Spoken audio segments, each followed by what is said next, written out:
Hey, True Believers, Englentine here, and Marvel Comics suck. You know that, I know that. So since we all know that, why don't I read it, give it its day in court, review it, and then we can execute them. Right? That's the way it is. That's the American way. Anyway, what we've got going on here is basically the same as the DC video. I've read and reviewed not everything. I'm not going to read Squirrel Girl anymore if I don't have to. I'm sorry, gang. I'm not going to do that. But anyway, I've got a large selection of what was available during the week. 2 weeks, actually. 3 in some cases. Yeah, there's more videos here than are what represented by the comic covers that are passing by. So I hope you enjoy. I've ranked them from the worst to the best. 1 star is horrible, 2 star bad, 3 star average, 4 stars good, and 5 star is excellent. So let's see, anything else I need to cover? Oh, let me know what you think in the comments below. Don't forget to click like, share, subscribe, and if you don't mind helping out the channel, go on over to Patreon, drop $1 in the till. Link is in the description below.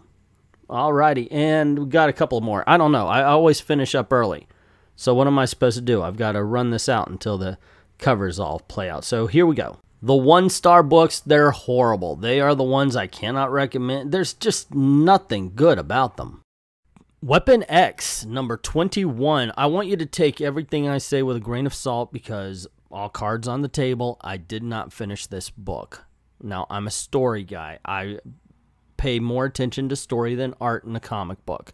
And if a story is very good, I can ignore the art. But sometimes art comes across so bad that I can't finish. I'm sorry. It is so incredibly bad that it literally looks like a 7-year-old kid is drawing it going, oh, and then the Wolverine man said, snickety, and we're going to do this thing. And this book is fucking horrible. It should not have been put on the shelf. Amazing Spider-Man, Renew Your Vows, number 22. I'm having a hard time associating this book here with the book that I used to recommend on the regular when it first started. Seriously, the art in this book is completely horrible. I mean, it is garbage. Well, okay, Spider-Man looks like Spider-Man. Everybody looks like but it's bad art, guys. It really is. The story itself is just a mess. And they bring up the clone thing again. Weren't we done with that already? Didn't we go through the Clone Wars and all that kind of crap? Anyway, obviously this is a book I cannot recommend, and I'm not going to. As it turns out, Marvel had no 2-star books this week. The 3-star books are average. They either were just nothing that resonated with me or good, but not good enough to recommend. X-Men Blue, number 32. So, Magneto really wants to kill Emma Frost. And the art sucks. It's not good, guys. The book is not bad, but the art is bad. That's what I'm saying.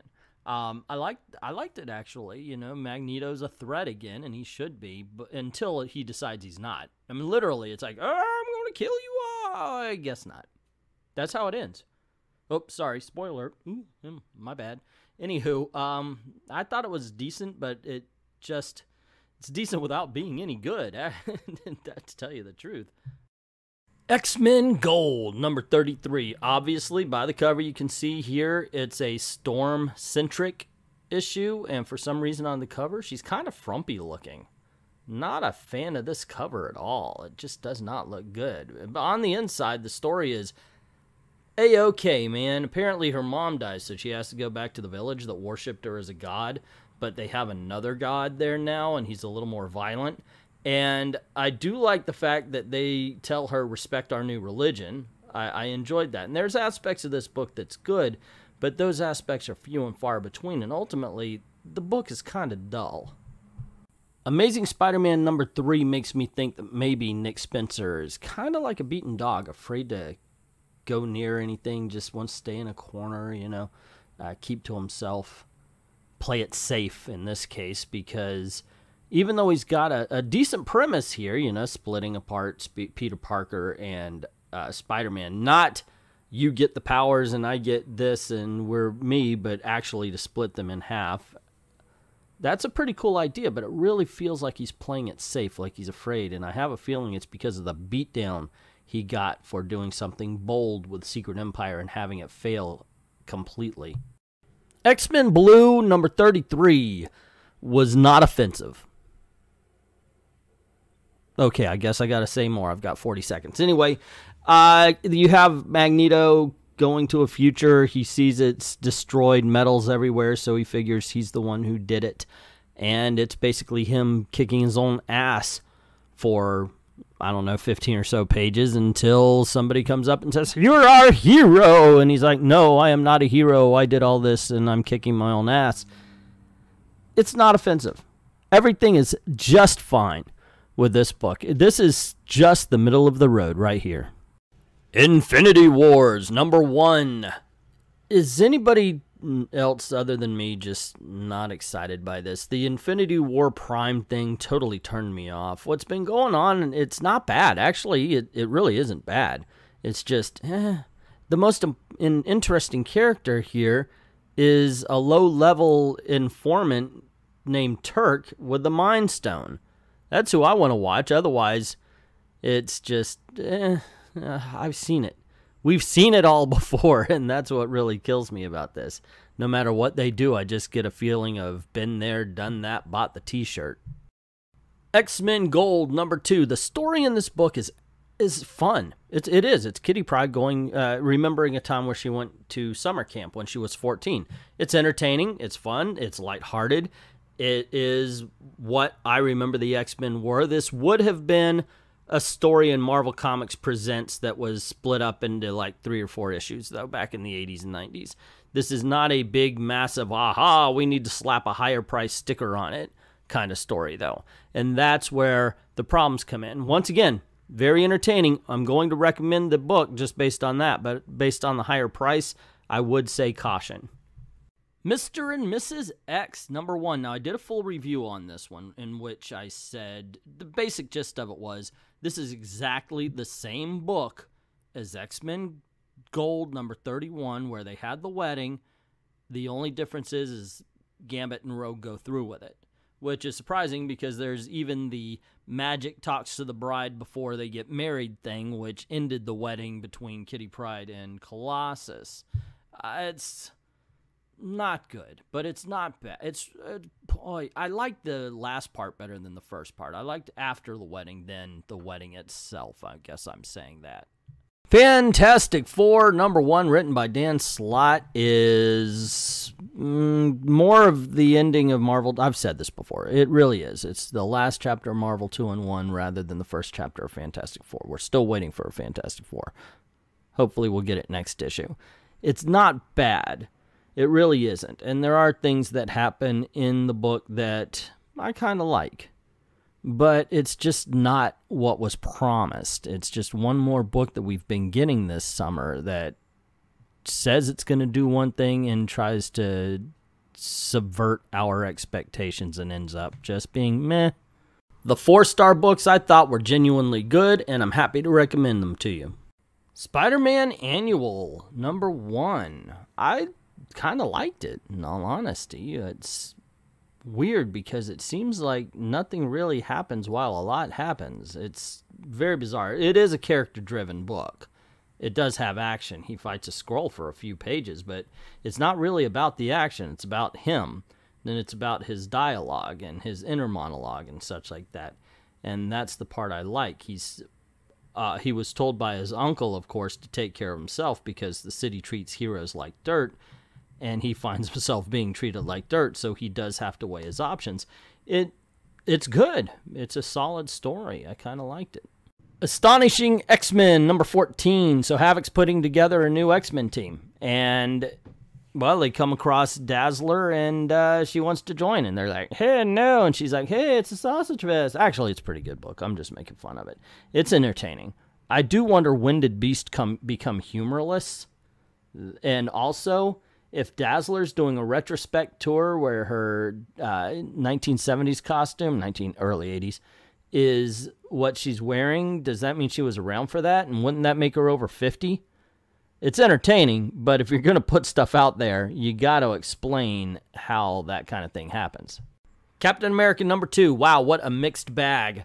So there is some heavy-handedness. He's like, American men, they're doing what men do, and it's all like angry white people. And this is also how you see men. No, men don't do that. Men don't lash out. Boys do, men don't. Get the hint.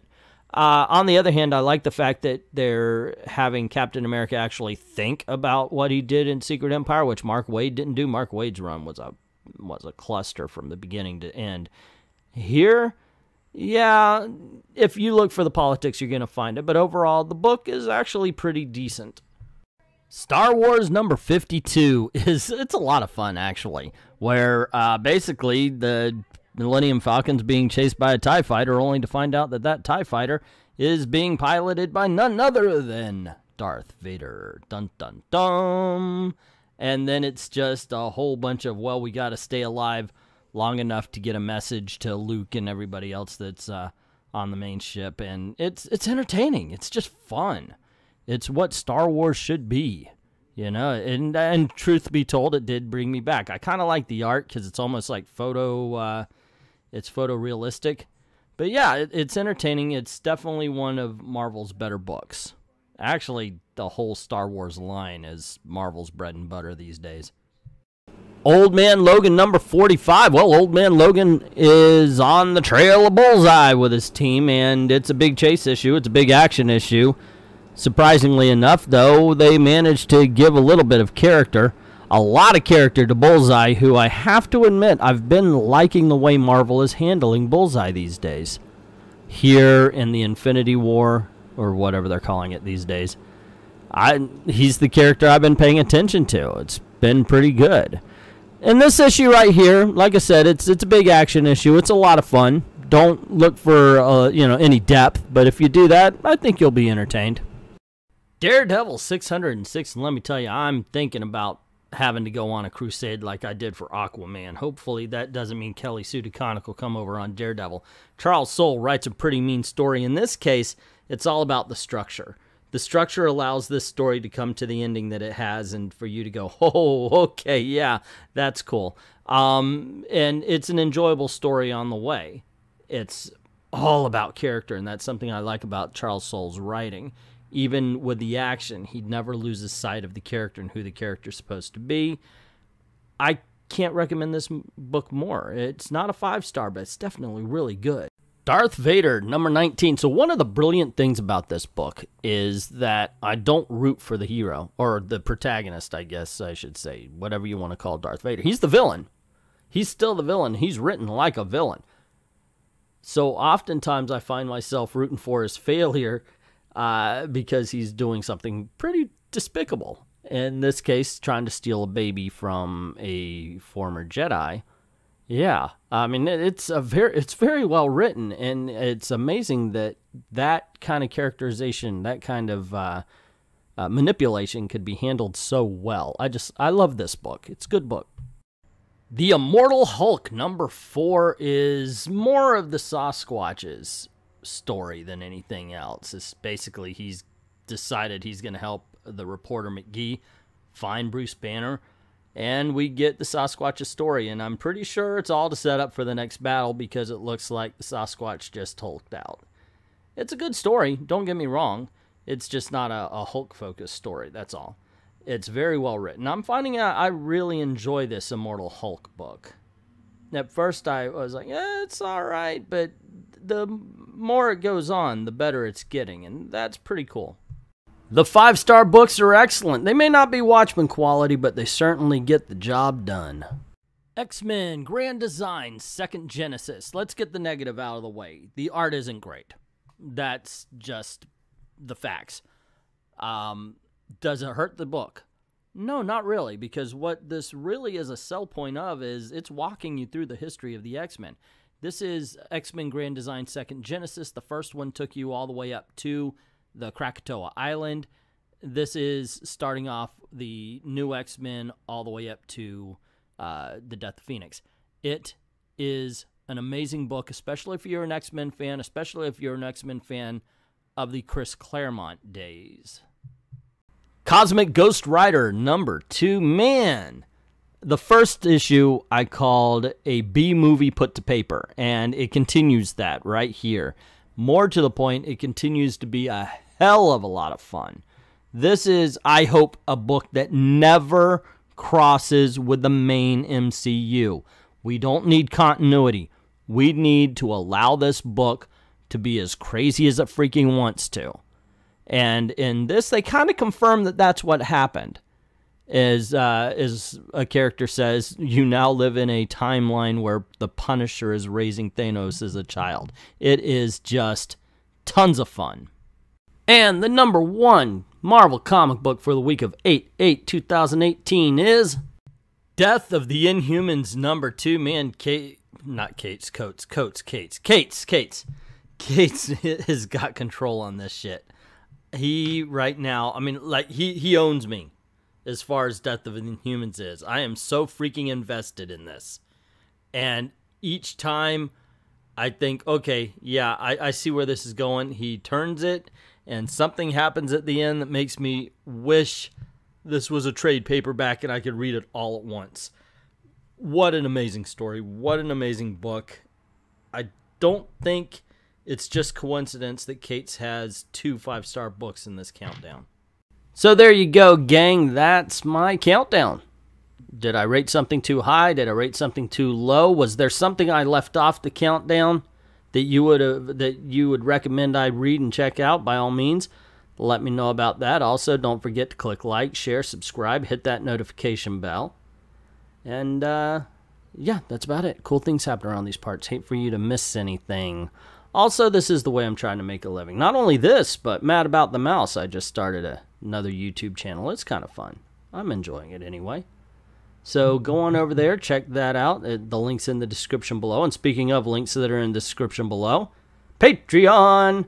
Yep, this is the way we're trying to make a living. So if you don't mind heading on over to Patreon, drop $1 in the till for less than the price of a candy bar a month. You can help us make videos for you and help us keep the lights on over here, and that's always a good thing, right? Anyway, I'd like to thank everybody who's already done that, and to everyone, all of the true believers, thank you very, very much for watching.